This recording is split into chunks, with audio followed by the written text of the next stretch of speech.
Namely, my name is Ulrich U.Metschl, I'm coming from Munich, I'm a trained philosopher, and anything else I now say might be held against me. Nonetheless, I should say that we are doing some philosophy, and philosophy has a reputation not completely ill-founded of being mildly boring at times. We will do our utmost, of course, to prove the contrary, and we might do so by turning to two topics in political philosophy. The one course is on trust and cooperation, and it is about trust and cooperation. Trust is meant mainly as trust in the public sphere, not so much in private affairs, but when it comes to trusting a government or trusting public institutions, the question is, what does trust mean in this connection? How is trust related, for example, to confidence, to reliance? Is it the same as confidence? Is it different from reliance?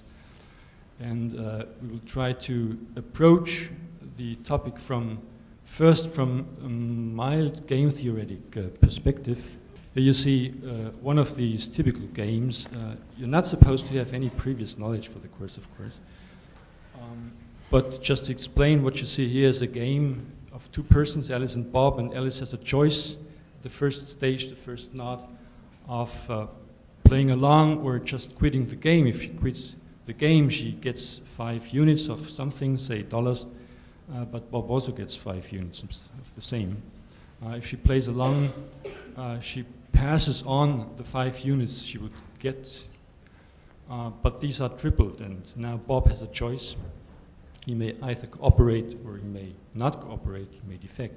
If he does not cooperate, he just gets the tripled 5 units of Alice and his own 5 units, which makes 20, and Alice gets nothing. If he does cooperate, Alice might get 7.5, and Bob himself might get 12.5.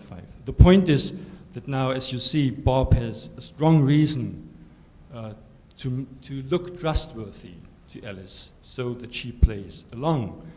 But when she has played along, he has no reason to be trustworthy anymore. So how does it work, and what would be kind of a stable solution?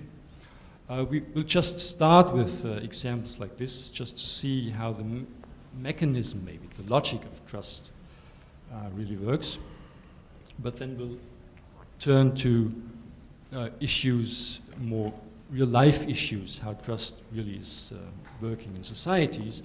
And one aspect might be, I've just learned today that one of the major themes of this semester is supposed to be sustainability, and so one issue lurking in the background might be, how can societies be sustainable? How can they be robust? How can they be stable, can thrive, in contrast to societies which, lacking trust, might just wither away?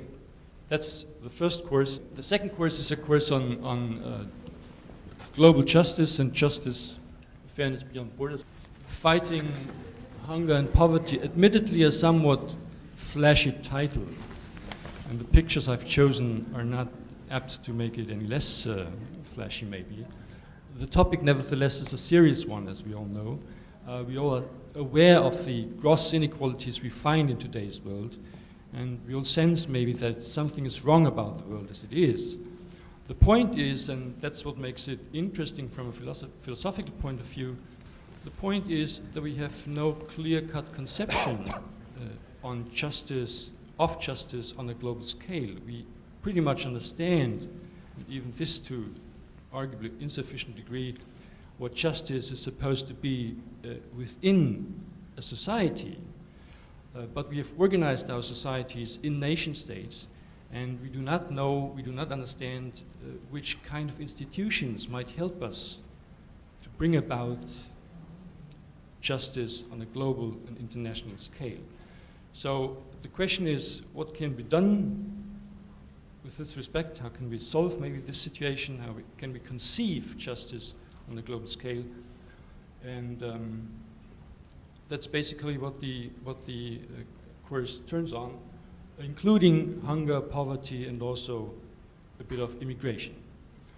The method we are using is we are reading papers, mostly papers, some parts of textbooks, and we discuss them in a philosophical style, so we try to have some very deep thoughts about fundamental issues. That's it.